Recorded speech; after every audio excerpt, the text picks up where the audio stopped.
Quiero dedicar esta historia a mis increíbles patrocinadores, quienes mes con mes ayudan a que este canal se mantenga activo. Mil gracias a Zaptrix, Iparaicea, Benjo, Yolo, Valentín Villanueva, One Two Drums, Shadi, Jorge Aguilar, Alberto, Andrés Landeros, Escritos de un Ciego, Derek Ramos, Yamilet Perdomo, Jorge Luis Ortiz, Santiago Ramírez, Angelito del Castillo, Miguel Flores, Altair Maguail, Live on the Moon, Iván González, Arturo Cervantes, Ángel Ibrahim, Jackie F. Demons, Ismael Olmos, Manuel Lugo, Ludwig Soto, Shuti, Ángel Herrera, y Lalo. Y ahora sí, sin más preámbulos, los dejo con...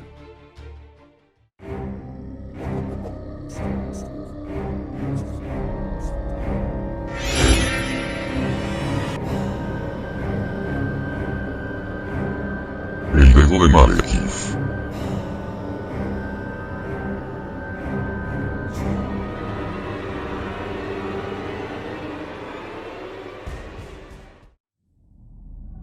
Un golpe de fuego trituró la tierra levantando una ola de suciedad, nieve y madera. Nuestros cuerpos, que imaginamos muertos, se alzaron para irse a estrellar contra el paisaje blanco gélido de aquella zona de guerra. Un hórrido jardín de hielo y rocas. La tropa enemiga había plantado su pisada de destrucción sobre nuestras trincheras, muriendo sin embargo, cuando a causa de la bomba que nos habían lanzado, una montaña se les cayó encima. Sobre los tanques de su avanzada salvaje, enterrando a más de 200 soldados que nos habría sido imposible derrotar. Ninguno de ellos sobrevivió. Me levanté de entre los escombros como un muerto que reniega de su descanso final. Mis oídos se ahogaban aún en el estruendo que retumbaba muy dentro, y mi respiración agitada. ¿Cómo están todos?, grité cuando fui recuperando audición.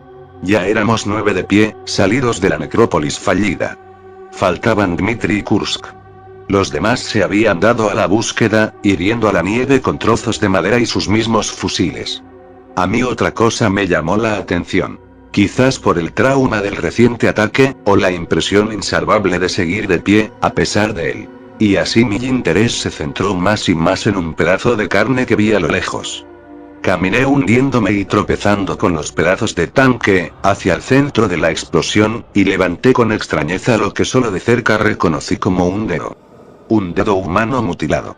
Estaba frío y tieso a causa de la nieve, aunque a simple vista se podía notar que había sido cortado recientemente. Era de un color azul gris. ¿Es de alguien este dedo?, pregunté cuando ya todos mis compañeros me rodeaban.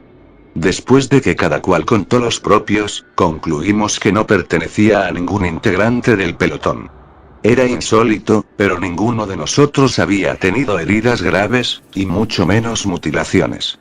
Ante una explosión de tal magnitud, que escarbó varios metros hasta llegar a la misma tierra, nos preguntábamos si esto se trataba de una alucinación.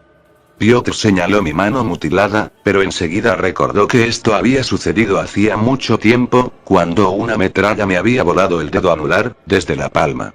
Me quité el guante y miré mi mano partida por la mitad. Sonreímos con nervios.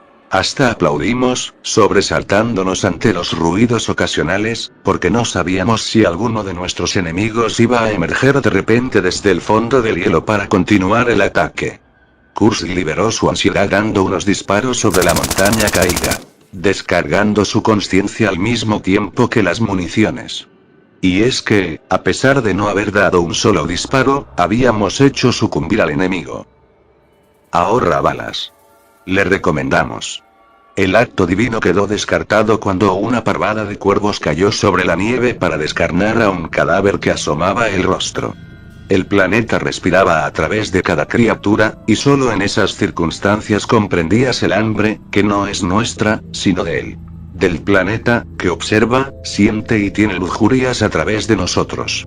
Cansancio, miedo, y una voluntad inquebrantable asesinaban las reflexiones, que para ese momento eran más que leña del fuego apenas encendido de nuestras vidas. Me incliné mientras todos reían, y me guardé el dedo en el bolsillo. El único que me veía era Kursk. Me justifiqué susurrándole que, de alguna manera, lo consideraba un amuleto de suerte. Si no llegas loco, te vuelves. Dijo dándome la espalda.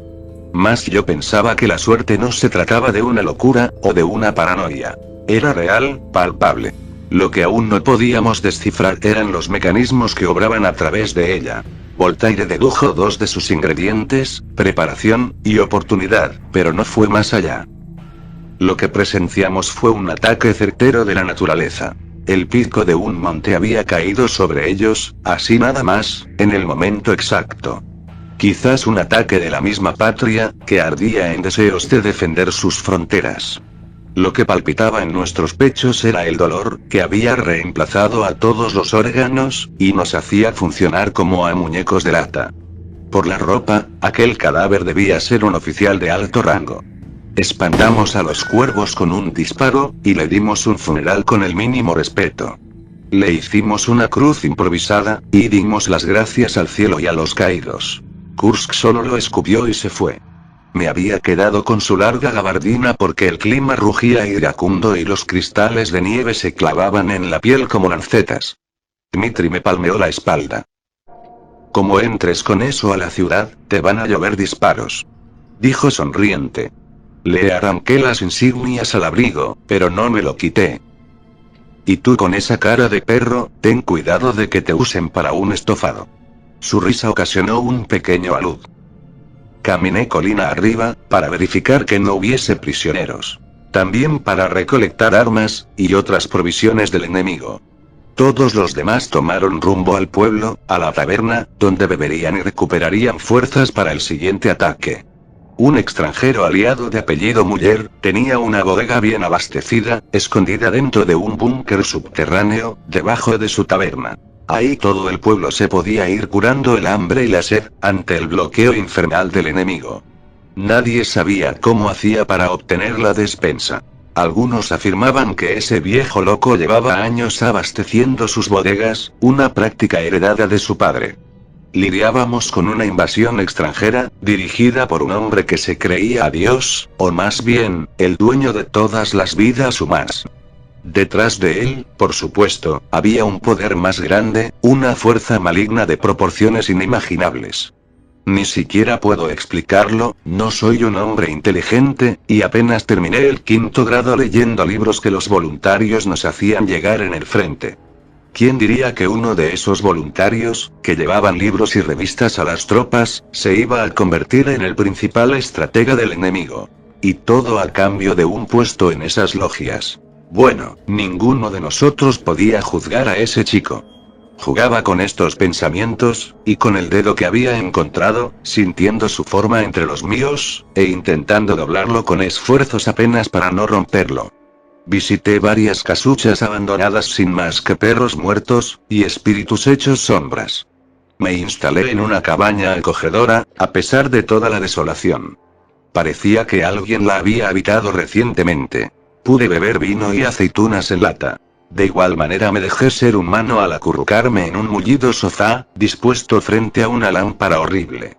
Los susurros que entraban por la puerta y la ventana alejaron la somnolencia que sentía. Los murmullos se fueron haciendo más evidentes hasta convertirse en lamentos que pedían ayuda. Registré la cabaña, que solo tenía 3 habitaciones. Ahí no había nada y nada tampoco alrededor. Las voces venían del suelo. Pegué la oreja en el piso para escuchar mejor. Era la voz de una mujer que se perdía debajo de una vieja alfombra con perros de cacería tapizados en seda.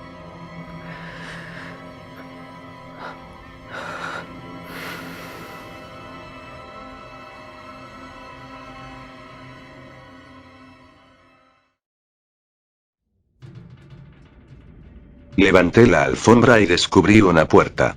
Las bisagras protestaron cuando forcé el óxido para abrir. La escalera se tambaleó como si fuera a venirse abajo, pero me agarré fuerte al barandal. Ahí abajo habían adaptado un cuarto de tortura, con todo y los aditamentos, y esposada a una pared, sobre un montón de paja áspera, se encontraba una mujer que a pesar de su desnutrición, no podía esconder su belleza. Al mirarme vi cómo inflaba el pecho, que solo era un costillar vacío, y luego intentaba un grito, largo pero de alguna manera penoso, anginoso y ronco. Tal vez era la ropa que llevaba puesta. Tranquila, dije quitándome el abrigo largo.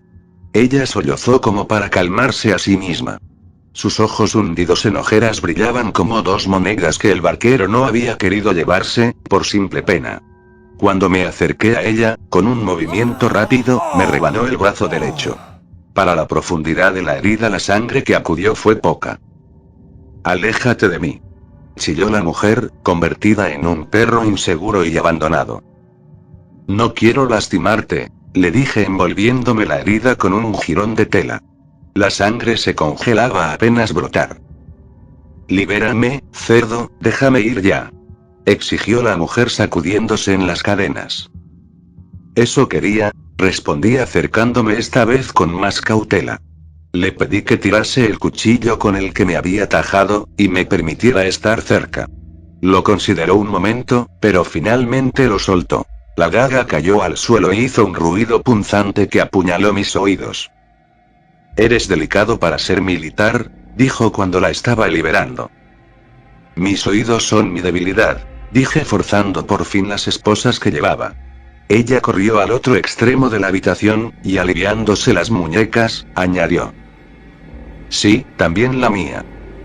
Escapó de mi comprensión ese comentario. Ella pareció sentir confianza porque comentó que se refería a la música. «Hago música», dijo. «¿Así? ¿Qué clase de música?», inquirí mirando sus brazos. Se podían ver los nudos de los huesos. «Música clásica», se apresuró. «En su mayoría piezas de piano». «¿En serio? ¿Compones?», pregunté. Para ese momento ya subíamos por la escalera para alejarnos de los horrores de aquel sótano. «No. No tengo gran creatividad. He terminado en mi mente apenas una pieza, nada grandioso. Pero tengo buena emotividad para interpretar a los grandes autores». «Si las circunstancias fuesen otras, ¿qué no daría por escucharte tocar lo que compusiste?», le dije, «pero ya sabes. Los instrumentos valen más ahora como combustible». «No soy de aquí», dijo poniéndose muy rígida, pero distraída por algo que escuchaba a lo lejos. «Soy de Polonia. Mis padres me trajeron cuando tenía 2 años. Así que aprendí el idioma, a respetar y amar este país. Obtuvimos sustento, y algo de prestigio con una tienda de música en el centro, entre la calle 16, y la avenida Lenin. Conozco el barrio, yo crecí por ahí. Quizá incluso te habré escuchado tocar el piano. Recuerdo alegrarme cada vez que cruzaba, con aquellas melodías folclóricas. Ese era papá. Siempre se divertía tocando viejas bagatelas nacionalistas. Nos habría venido de perlas tenerlo en nuestro pelotón.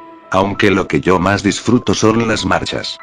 Tienen una manera especial de embravecer el alma, y de calentar la sangre a un punto de ebullición. Se nota que soy soldado, ¿no?». La mujer sucia me miró con ternura, sin dejar de sujetar los jirones de ropa que colgaban de su cuerpo.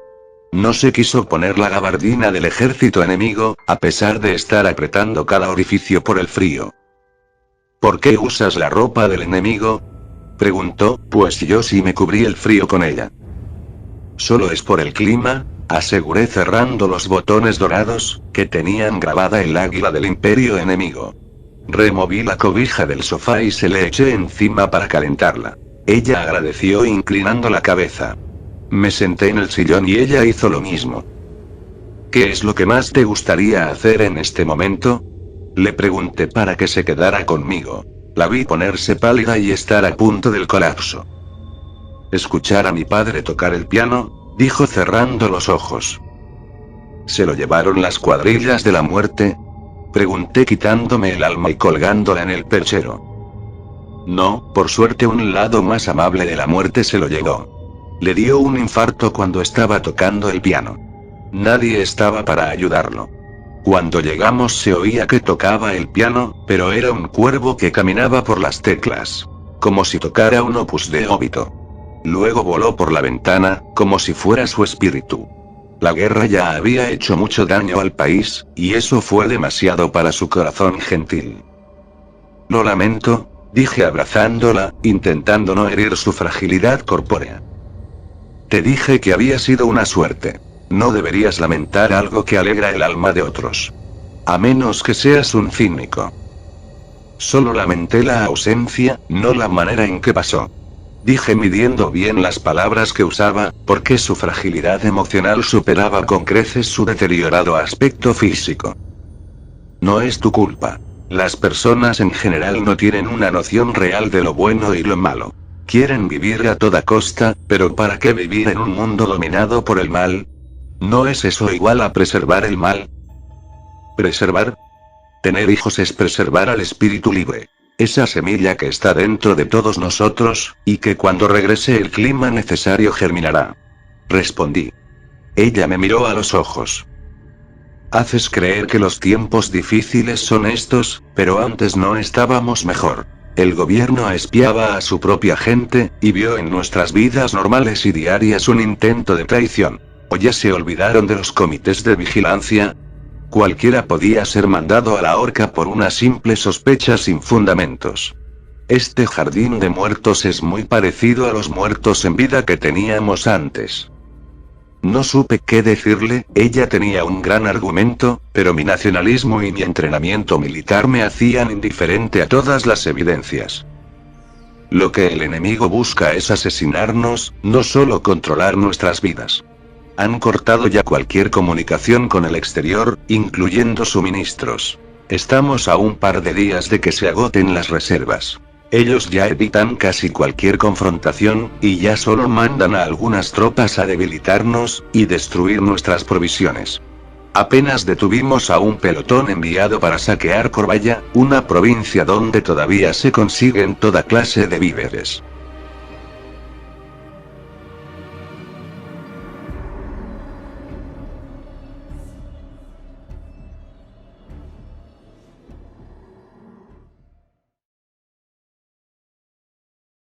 Los peores días apenas comienzan, es cierto.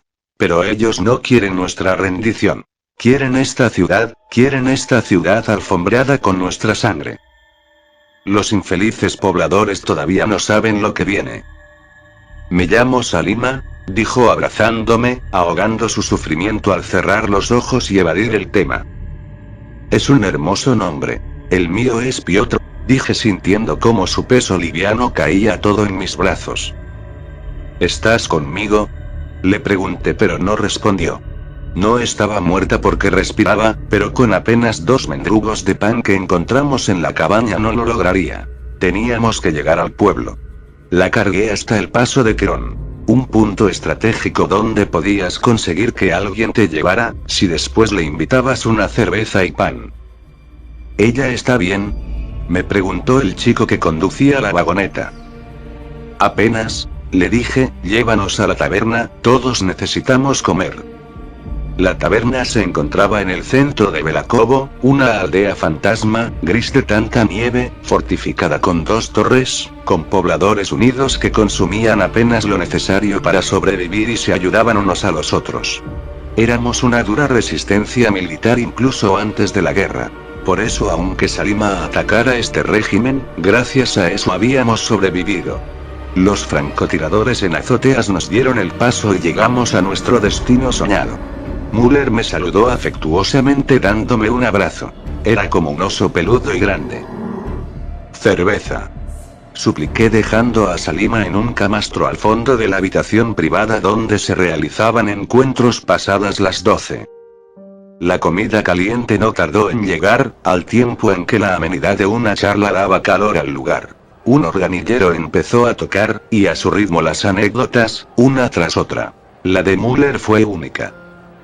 Un soldado enemigo vino aquí disfrazado, pero el imbécil no sabía decir ni una palabra de las nuestras. Fingió ser mudo. Dijo, todos soltamos la risa, no tenía hambre, pero como pudo se las arregló para pedir una chica. Yo le dije que esperase en el cuarto, que se fuera quitando la ropa. Mientras 2 de los nuestros engrasaban sus armas. De ese cuarto siempre salen gritos, pero nunca como los de él. Dejé de reír un momento y me pregunté cómo era que, dadas las circunstancias adecuadas, algo tan horrible pudiese parecer tan divertido. El cerebro humano es sin duda asombroso. Susurré. Salima salió del cuarto, despierta seguro por el ruido. Pero qué hermosa es. Dijo Müller, ven, aquí. Ven a comer, princesa. Ella sonrió y se unió a nosotros. Luego de un rato nos preguntó si podíamos llevarla a la tienda de música de su padre. Le respondí que seguramente ya la habrían saqueado. En este pueblo hay mucha gente buena. Pero como en todos lados, también hay gente nauseabunda. Ella siguió comiendo mientras nosotros reanimamos la charla. El bullicio y las risas se apagaron de pronto cuando escuchamos una alarma. Todos sabíamos lo que eso significaba. ¿Qué es?, preguntó Salima. Un compañero le dijo muy serio que estaban intentando atacar el pueblo. Nos levantamos ágilmente y tomamos nuestras armas, que reposaban en el suelo descuidadas. Antes de irme le pedí a Müller que cuidara de Salima. Tras su anuencia salí detrás de mis compañeros. Lo que vimos a lo lejos fue suficiente para apagar la moral. Cientos de soldados enemigos bajaban de camionetas blindadas. Los centinelas de azoteas fueron derrotados sin mayor esfuerzo. Incluso Parel y Egor en la primera torre. Lanzamos granadas hacia el primero de sus flancos. Volaron maravillosamente, quedándose sin piernas, pero eran demasiados. Al grito de «arriba», ocupamos nuestros puestos en los tejados de la ciudadela, en puntos de ataque previamente elegidos. «Nos van a hacer mierda», gritó Kursk, su rifle se había trabado. «Qué buena puntería tienen los hijos de perra», dije ayudándole a Kursk a reparar su arma. Vi caer a 3 compañeros desde lo alto. Un tiro certero en medio de los ojos derribó al mejor escondido. Otro convoy usó explosivos para derribar el edificio donde se escondían 16 de nuestros amigos. Sus cuerpos fueron tragados por el tabique y las vigas. El estruendo nos sacudió. Timofey fue impactado en mitad del pecho, pero todavía tuvo fuerza para brincar detrás de la chimenea y de ahí desplomarse. Sus camiones avanzaban sobre la tierra conquistada. Kursk disparaba sobre ellos. De repente empezaron a incendiarse. Los 12 camiones largos envueltos en llamas, a pesar de sus intentos por apagarlos, y de la misma nieve que caía del cielo como compadeciéndose. Inevitablemente las municiones, la pólvora y los explosivos que llevaban adentro, los hicieron volar en 1000 pedazos, en una memorable escena. El rojo de las llamas y el de la sangre se mezclaron por un momento inolvidable. El humo negro pareció dibujar cráneos horripilantes en el cielo, sellando nuestra inesperada victoria. Los cadáveres y restos llovieron por toda la nieve. Una cabeza a medio carbonizar aterrizó a mis pies. Me resbalé al patearla. Kursk de alguna manera tenía el rostro cubierto de sangre, y reía pero sin dar crédito, como si estuviese fugado o en shock. «No hay ningún sobreviviente», confirmó Dimitri, que ya había bajado a verificar. De a poco bajamos todos. Uno de nuestros disparos debió incendiar su cargamento. Y ese camión se cargó todos los demás. «Fueron muy imbéciles», exclamó Kursk. Pero yo empezaba a sospechar que había algo más. Terminamos de registrar los escombros cuando estaba oscureciendo. El metal seguía humeante. Nos dejamos caer por el cansancio y el estrés, permitiendo que la nieve nos refrescase. Kursk señaló un pedazo de carne, y se las arregló para encontrarle una forma icónica. «Nunca vi uno entero arrancado», celebró entre risas. Yo seguía pensativo. Dimitri enterró los brazos en la nieve para aliviar el ardor, un ardor que solo pueden entender los que han manipulado un arma. Las 3 cabezas de soldados que encontramos se habían quemado todas igual.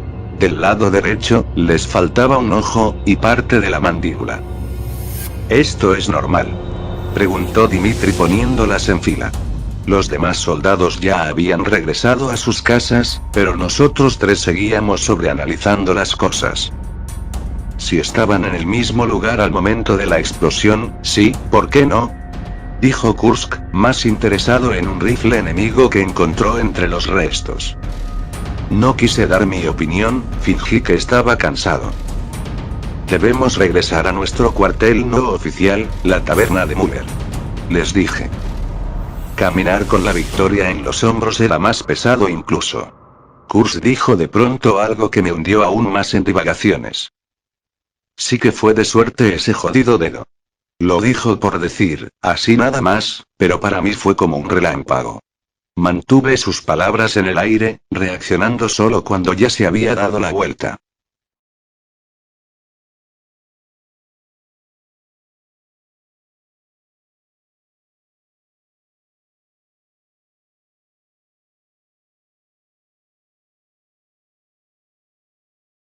Habían saqueado la taberna, y por supuesto se habían llevado todos los víveres. Todo lo que encontramos fueron mesas volteadas, cristales rotos, casquillos, impactos de bala, y los cuerpos de 3 hombres que habían intentado defender el lugar. Fyodor, un gorila que resguardaba la entrada, estaba tirado detrás de la barra. Reaccionó cuando le puse la mano en la espalda. Se llevaron todo y a varios de los nuestros. Ese fue su último aliento. Esperó a que llegáramos para morir. Señaló Dmitri cubriendo su cuerpo con un mantel. Era un hombre enorme y había resistido hasta el final. Malnacidos. Gritó Kursk pateando lo que se pusiera a su paso. La sangre me hervía, pero no podía perder la cabeza, igual que Kursk, que empezó a disparar a través de las ventanas. Tenía que buscar a Salima. Bajé a las bodegas, obviamente solo encontré las barricas vacías. Ni los toneles de vino, ni la despensa, ni la mujer que había rescatado. Mis amigos querían recuperar fuerzas porque acabábamos de estar al frente del combate, pero yo me cerré la gabardina, me puse la gorra de Fyodor, y dije que tenía que encontrar a los que hicieron esto. Y fuesen enemigos, o aliados, los asesinaría. Busqué el dedo al fondo de mi bolsillo. ¿Estás loco? Han sido ellos, sin duda. El Imperio del Águila Negra, dijo Dmitri rearmando los eventos, y sobreanalizando el asalto que acabábamos de sufrir. Nunca fue su intención atacar el mero centro de la ciudad, sino distraernos para venir aquí y minar las reservas. Debían saber que gracias a este oasis se saneaba todo el pueblo, que es a su vez el corazón de la ciudad. No tiene sentido lo que dices, ataque agresivo. No hubiesen usado 12 camiones cargados de explosivos para una distracción. Y además me vale sorbete. Solo pienso en aniquilarlos, como he hecho con todos los extranjeros que se atreven a pisar esta tierra. Extranjeros de moral, siguen siendo lo mismo para mí. Enemigos. Estaba ardiendo por un espíritu más allá de lo patriótico. Quería recuperar a Salima. ¿Estás más que seguro? Preguntó Kursk levantando su rifle nuevo. Porque voy a seguirte, y no quiero duda alguna. Los eliminaremos sin misericordia. Yo también los acompaño. Seguiremos el rastro y cuando demos con su ubicación daremos parte a la defensa central. Dijo Dmitri. No enviaremos nada, enfaticé. Solo quería encontrar a Salima y arrancar la cabeza de los que habían asesinado a mis amigos. No podían viajar muy lejos con este clima. Debían estar asentados, tener un campamento en algún poblado vecino. Incluso estar ocupando una casa. En eso estábamos de acuerdo todos. Dmitri había sido parte del escuadrón de rastreo en las jornadas nacionalistas, 3 años atrás. Y por eso era quien iba al frente, reclamando el terreno. Las huellas del automóvil que usaban habían quedado enterradas por la constante tormenta de nieve que caía sobre nosotros, haciendo nuestra labor más que compleja. Por acá. Dijo Dmitri, luego cambiando de opinión. Estás adivinando, hermano. Lamentó Kursk. Dmitri sacó las manos del hielo. Había recuperado un casquillo, detrás de la barda que delimitaba la borrascosa carretera. Pasaron por aquí. Me juego la vida a que pasaron por aquí. Aseguró Dmitri. ¿Y ese casquillo qué prueba? Estamos en guerra, pudo ser incluso de algún enfrentamiento entre locales. Satirizó Kursk. Esta calle une a Kerlin con la avenida Rostov, principal vía de escape para llegar a Svelyansk. De ahí regresarán a su base, en las afueras de Stalingrado. Pero eso les llevará días. Además el casquillo aún está tibio. ¿Y por qué dispararon? Insistió Kursk. Mira el muro. Indicó Dmitri. Ejecutaron a un prisionero. Dedujo enseguida Kursk. Sigamos el rastro. Dije con un hilo de voz. La luna entraba y salía de entre las nubes, oscureciéndolo todo a capricho. Perdiéndonos en una zona boscosa por la cual nos había dirigido la habilidad de nuestro compañero. Ahora sí se jodió todo. Dijo Kursk haciendo un esfuerzo por conservar su humor negro. Dmitri resbaló en la orilla del acantilado, pero pudimos sostenerlo. Tan solo unas piedras silbaron en caída libre por el despeñadero. La noche era tan oscura que no veíamos por dónde íbamos. Gracias. Resopló nuestro compañero. Sigamos con esto mañana. Sugirió palpando con las manos el terreno. Ya solo la difuminada luz del cigarrillo de Kursk nos alumbraba. Yo tengo que seguir, dije caminando a 4 pies. Un bicho, parecido a un escarabajo pero que brillaba con azul intensidad, llamó la atención de todos. No sé por qué empecé a seguirlo. Mis compañeros hablaban detrás de mí, pero no entendía lo que decían, no quería hacerlo. Seguí caminando por horas detrás del bicharraco ese, hasta que salí del bosque. Su luz me iba indicando que al menos sabía dónde poner los pies. Dmitri y Kursk salieron a mis espaldas. ¿Pero qué coño?, exclamó Kursk. No lo sé, pero tuve una corazonada, dije cayendo al suelo. La luz de la luna hacía brillar la campiña. Otra vez tu puta suerte, masculló Kursk. ¿Qué más da? Deberíamos alegrarnos, opinó Dmitri. Cuando íbamos bajando la colina vimos a un anciano que intentaba llevar con gran dificultad un atado de leña. Dmitri y yo corrimos a ayudarlo, mientras Dmitri nos cubría de cualquier ataque. Nos dio las gracias, y nos condujo hacia su aldea, mientras nos contaba lo que les había sucedido a ellos. En el pueblo ya no hay nadie, solo 3 familias que sobrevivimos con lo que queda en nuestras bodegas, explicó. Al igual que nos sucedió a nosotros, un grupo de soldados sin uniforme había asaltado comercios y casas, secuestrando también a un gran número de pobladores. Encontré herido a mi hijo, le habían disparado, lo encontré tirado en el camino. Por suerte yo tengo un auto con combustible y pude traerlo de regreso. Era un viejo duro, pero se quebrantó al decir que de todas formas el chico había muerto. Pero al menos lo hizo en casa, con nosotros. Aún me quedan 2 galones de combustible, agregó luego de un silencio, como si supiera que a eso le habíamos dado más importancia. Lo lamento, dije, pero no me prestó atención. Una anciana abrió la puerta de la cabaña, su marido le explicó todo. Ella nos ofreció una bebida caliente. Tráeles ropa seca, ordenó el viejo, luego nos suplicó que sepultáramos a su hijo.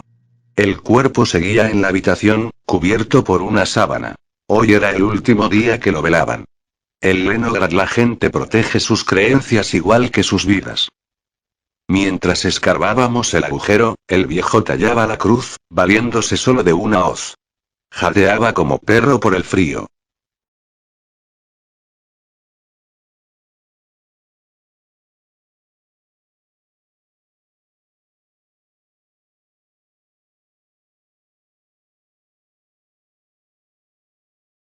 Ya no deben estar lejos, dijo de pronto.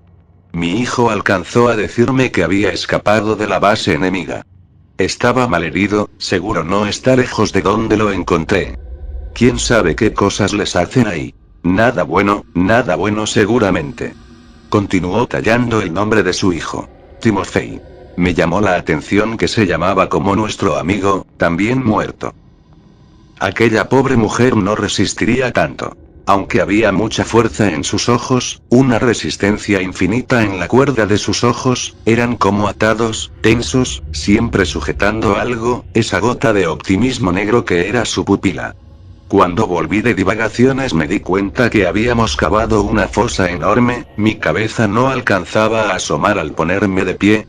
Dmitri, Kursk y yo trabajábamos como uno solo. ¿Pero qué demonios?, exclamó Kursk cuando salió también del encanto. Mano de obra rusa de primera categoría, aseguré nervioso. Me han entendido mal, jóvenes, no quiero enterrar a toda mi familia, con mi hijo bastará, dijo el viejo echándonos una soga para que pudiésemos salir. Lo siento, así pasa cuando 3 soldados se concentran, me disculpé. Tuvimos que arrastrar el cadáver entre Dmitri y yo, era un hombre enorme. No cabía duda de que solo alguien de sus cualidades físicas pudo escapar del águila negra. Dmitri soltó el cuerpo a unos metros de la fosa. ¿Qué pasa?, pregunté. Se movió, aseguró él. No digas tonterías. Reprendí, lleva al menos 7 días muerto. Le había vuelto a agarrar de los pies cuando aquel hombre ya de color azul, tosió incorporándose. El grito de Kursk alertó a todos en la cabaña. Solté el cuerpo y me tiré hacia atrás, todavía arrastrándome más lejos. No, no está muerto. Tartamudeé. El gigante ya se había sentado y se miraba las manos. Es un milagro. Gritó el viejo, que ya había salido a ver lo que ocurría. Regresé.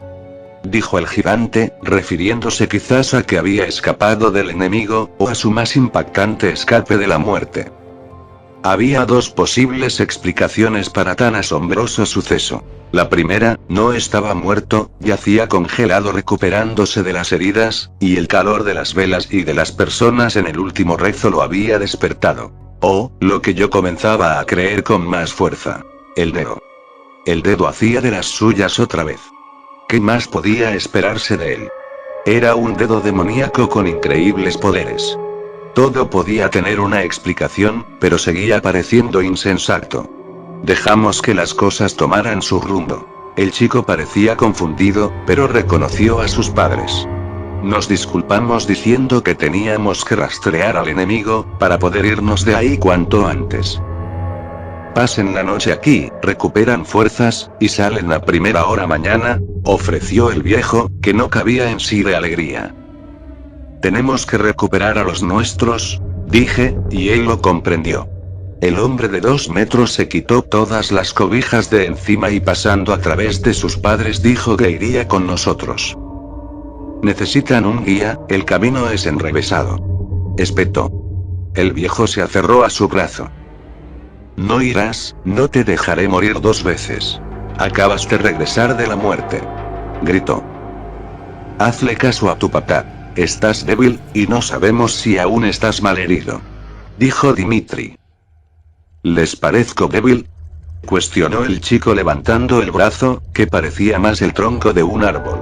Los pies de su padre colgaron en el aire. Incluso él tuvo que aceptar que su hijo estaba en mejores condiciones que cualquiera de nosotros. En marcha, no pierdan tiempo, vayan. Ahí está la camioneta. Concedió el viejo, tranquilizando a su esposa que lloraba y gritaba que no nos lleváramos a su niño. Kursk me miraba con gran intriga. Me culpaba sin duda de todo lo extraño que estaba pasando. Mi nombre es Timofey. Repuso Kursk, nos lo dijo tu padre cuando estábamos por arroparte con 6 metros de tierra. Es el nombre de un querido amigo que falleció recientemente, masculló Dimitri. Si yo conduzco será más rápido, dijo él. Kursk se vio obligado a dejar el volante. Después de echar el asiento para atrás, arrancó. Nos contó cómo había escapado, sin duda era tozudo y fuerte como un oso. Su rostro se descompuso, primero pensamos que había visto algo en el camino, pero la razón era un pensamiento que enseguida nos compartió. La razón de que peleara con uñas y dientes fue una niña. Partí en 2 la reja de su jaula. Iba corriendo con ella en brazos, cuando de pronto se transformó. Su cuerpo se torció, sus ojos se volvieron completamente negros, se los juro. Y hacía ruidos de animal salvaje. Me rompió la clavícula con gran facilidad, y escapó hacia el bosque. ¿Quieres decir que ella fue la que te ocasionó las heridas? Pregunté. No. Ya me habían disparado, y tal vez aluciné por la pérdida de sangre. Pero casi puedo asegurar que cosas muy malas suceden en aquellas instalaciones enemigas. Claro que tienen laboratorios y experimentan con gente. Exclamó Kursk. No serían águilas negras si no lo hicieran. Mi hueso sigue zafado, reconoció levantando el hombro, pero me siento excelente, no recuerdo hace cuánto no tengo tanta energía. Conducía a gran velocidad, esquivando tocones y piedras con unos reflejos envidiables. Sus ojos movían de un lado al otro mientras hablaba y tomaba el café humeante en el portavasos. Quizás por eso mismo regresaste a la vida, señalé. ¿Creen que ellos experimentaron en mí? Preguntó, aunque si fue así, no lo recuerdo. Condujimos por 1 hora hasta llegar a una zona de granjas.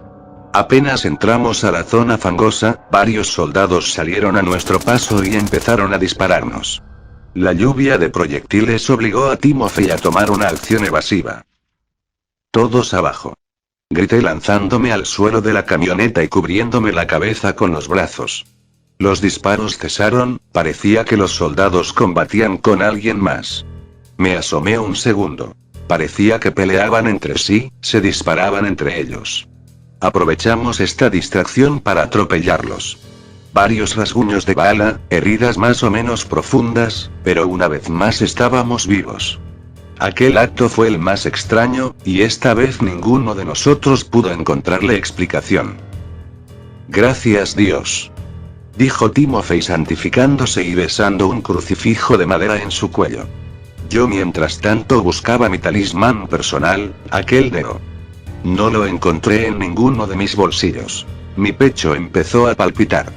Escudriñé mi pantalón por dentro y fuera. ¿Perdiste algo?, preguntó Kurz levantando una ceja. El dedo. Respondí sin dejar de buscar. Con todo el movimiento seguro cayó de mi bolsillo. Corrí al automóvil. Ahí solo encontré casquillos, sangre, vidrios y pedazos de lámina. No sé por qué no se me ocurrió antes, pero al estar buscando sentí algo raro. Me quité el guante. Mis dedos estaban completos. En el lugar donde debería haber un muñón, se movía un dedo gris oscuro de aspecto cadavérico. Se movía solo, levemente, con tics como punzadas. También me dolía un poco, como si tuviese una espina enterrada en el justo centro de la palma. Ya no había duda, aquel dedo estaba maldito.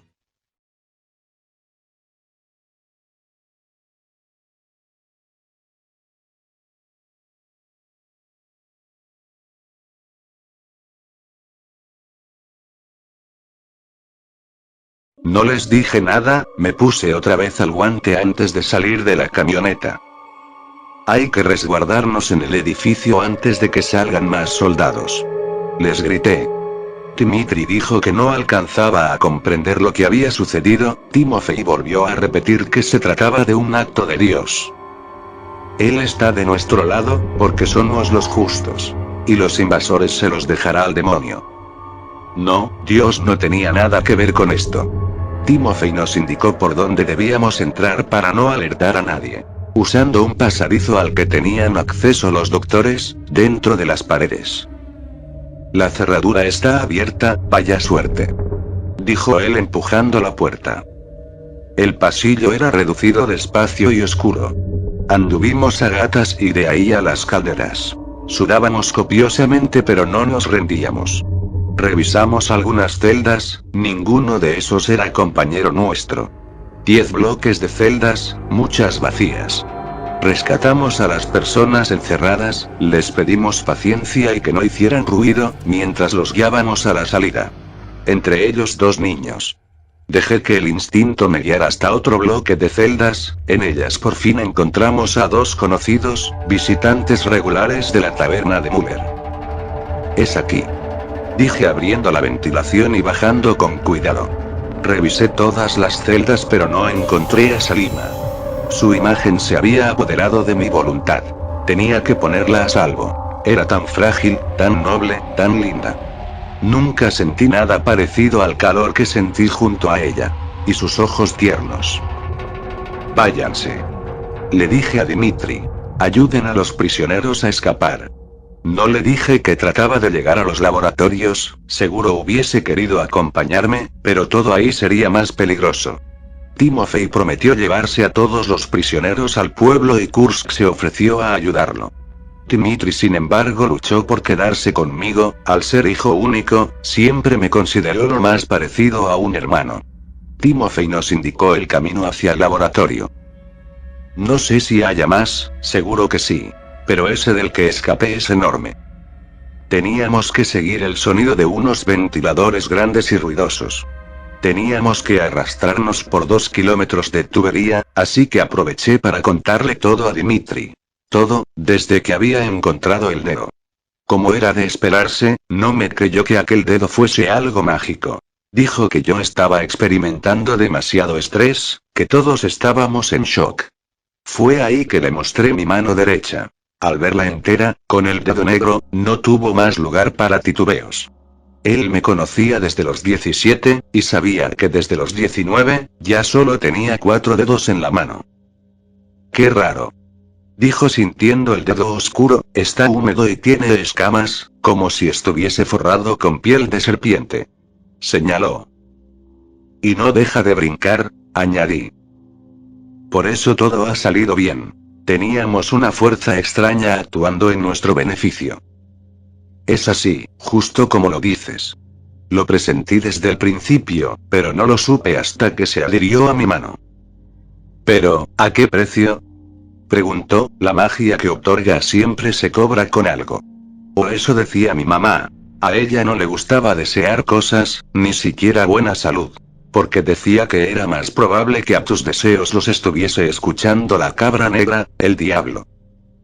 Yo sabía que escondías algo importante. Escuchamos. Era la voz con eco de Kursk. Nos estaba escuchando, enseguida salió de una tubería diagonal a la nuestra. Levantó su escopeta y me apuntó directo a la cabeza. Levanté las manos, y fue evidente mi dedo. Sobre todo porque se retorcía como un gusano putrefacto. Baja el arma. No somos enemigos. Gritó Dmitri apuntándole. No hagas nada estúpido. Quiero que te cortes el dedo y me lo entregues. Ordenó Kursk. Espera. Dije intentando alcanzar mi escopeta. Él atinó una bala en medio de mi pecho, haciéndome caer de espaldas. Lo mataste. Gritó Dmitri cargando un disparo. No hay necesidad de morir aquí. Solo quiero los favores de ese dedo. Su magia negra. Vamos, ¿qué esperas? Córtaselo y escapemos de aquí. Si derrotó ejércitos así de fácil, ¿quién sabe qué más podría hacer por nosotros? Piensa, maldita sea. Mujeres, casas, carros de lujo. Tú y yo, como equipo. Seremos reyes. Dmitri iba a dispararle, pero lo detuve, lo agarré del pie y me levanté. Sentía dolor, pero no estaba muerto. Kursk me disparó 3 veces más. Sentí impactos en las costillas, en el hombro izquierdo, y en la cabeza. ¿Qué más daba? Pude levantarme de nuevo como si nada hubiese sucedido. Mis heridas ni siquiera sangraban. Dmitri me miraba con la boca bien abierta. Esta distracción la aprovechó Kursk para tomarlo como rehén. Vamos, dame el dedo. Tal vez tú tengas el patrocinio del diablo. Pero a él lo voy a degollar como un ganso. Vamos, ¿qué esperas, pusilánime? Entrégame el dedo. Ni siquiera sé cómo funciona, le dije, el dedo solo actúa en el momento indicado. Muy bien, vamos a ver si tu dedo puede contra un cuchillo dentado. Veamos si la garganta de Dmitri se salva a tiempo. Está bien, tú ganas. Le dije porque vi salir la sangre. Saqué mi propio cuchillo e intenté cortarlo. Al acercar el cuchillo, el color negro se expandió por toda la mano. Buen truco. Ahora dámelo, mierda. Gritó. No vi cómo sucedió, pero Kursk cayó al suelo y su sangre brotó de ojos y boca. ¿Qué ha sucedido? Le pregunté a Dmitri. Había perdido todo color del rostro y no daba crédito a lo que sus ojos miraban. El poder de ese dedo es asombroso. Tartajeó Dmitri. La daga lo había atravesado sin causarle daño y se había clavado en el propio cuello de Kursk. Amigo, tienes que deshacerte de él. Tanto poder maligno. No puedo, lo necesito para salvar a Salima. Cuando la tenga de regreso y hayamos escapado, lo cortaré definitivamente de mi mano. Caminamos hasta una puerta enorme de metal. Por los señalamientos era obvio que se trataba de la entrada a la zona de experimentación. Toqué la puerta con mi mano negra y la puerta se fue oxidando con tal rapidez que a los 2 minutos se caía a pedazos. Del otro lado no había soldados, toda la atmósfera había cambiado, era un pasillo largo y blanco, bien iluminado. Había varios cuartos, todos con una pared de vidrio. Era la locura, pacientes de todo tipo, algunos se arrojaban contra las paredes, otros peleaban. Los más quietos lloraban. Un grupo de doctores realizaban una cirugía en una mujer, sin anestesia. Escuchamos sus gritos desde lejos. Levanté la mano, ahora los doctores se operaban a sí mismos, se cortaban la garganta o los genitales sin ningún recato. Dimitri seguía gritando horrorizado que aquel dedo se estaba apoderando de mí. Tenía razón, el dedo me había seducido con el poder de lograr lo que quisiera. Reventé los gruesos vidrios, arranqué las puertas, y puse a los guardias a hacer una masacre con los doctores que aún estaban vivos. Luego de buscar en muchos corredores vimos a Müller, estaban torturándolo para que confesara cómo obtenía las provisiones, cuál era su red de distribución, y sus contactos. Uno de los guardias tenía un pastor enorme. Hice que el perro se lanzara a su yugular, y no parara hasta arrancarles a todos la cabeza. Müller apenas tenía fuerza para levantar la vista. «Müller, ¿puedes caminar?», preguntó Dimitri acomodándolo en el suelo. Solo algo aturdido. No sé qué tantos sueros me han inyectado desde ayer. Están desesperados por información. Enseguida se desvaneció. No, no te duermas aún. Grité forzándolo a despertar. ¿Dónde está la mujer? ¿Qué mujer?, preguntó cerrando los ojos. Le di una bofetada. La mujer que te encargué cuidar, Salima. Müller perdió el tono del cuerpo, pero yo lo volví a la vida. Dimitri seguía gritando que ya. Lo sacudí por las solapas. ¿Dónde mierda está la mujer? No hay ninguna mujer. Respondió jadeando. Llegaste con un perro. Me pediste que cuidara a un perro. A mi habitación recién limpia metiste a una perra cochina y en los huesos. Nos está mirando, señaló al otro lado de la habitación. Era el pastor alemán que había atacado a los guardias y doctores. Jadeaba con el hocico lleno de sangre. Reconocí sus ojos. Pero, Salima existía, había estado con ella. Hablé con ella. Dimitri confirmó la historia. No quise desanimarte. Estabas en shock, te veías tan feliz, tu voluntad de venir a rescatar a una mujer que no existía. No podía quitarte eso. No. Esto es obra del dedo. El dedo me ha manipulado desde el principio. Me dio lo que más quería. Me quedé en el suelo mirando mi mano por largo tiempo. Dimitri me acarició la espalda. Debemos irnos. Él cargó a Mulder y yo tomé la correa del perro y me lo llevé. Las calles desoladas, y sus ruinas gritaban pidiendo ayuda. El cielo plomizo parecía más un plafón de cemento que nos encerrada en aquel momento de dolor. Caminé con Salima por aquellas calles que en otro tiempo fueran felices. Ella olfateaba todo.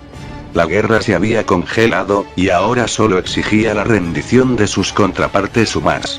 El viento solo servía para levantar la desolación, pero igualmente respiramos con una sonrisa. Llegamos a la calle 16, Salima empezó a mover la cola cuando encontramos la tienda de música. Unos duros tablones tapeaban la entrada. Los removí con un movimiento y pudimos entrar. Reconstruí el piano, teclas y cuerdas se fueron armando. Quedó como el día que lo fabricaron. Toqué algo a una mano. La música armó de igual forma la mascarada de Khachaturian. Ella se echó a mis pies. En calma, su calor me llenaba. Mi mano izquierda tocaba cada vez más rápido, convirtiendo el vals en una marcha de sangre. Hería las teclas con violencia. Poco a poco la negrura avanzaba por mi brazo, mi pecho. Subió por el cuello hasta que se esparció por todo el cuerpo, envenenando la melodía y mi propio ser. Yo era otro, Salima también. Me puso sus delicados brazos alrededor del cuello. Era tan blanca ahora. Sentí sus pechos en la espalda. Mi concierto destruyó el instrumento y aún no estaba satisfecho. Obligué a los restos a seguir tocando mi depravado requiem. Mi pecho agitado se inflamaba. Sentí mis afilados dientes con la lengua bífida. Extendí las alas con cuidado. Ahora Salima abrazaba a un demonio. La tomé en mis brazos y me la llevé conmigo.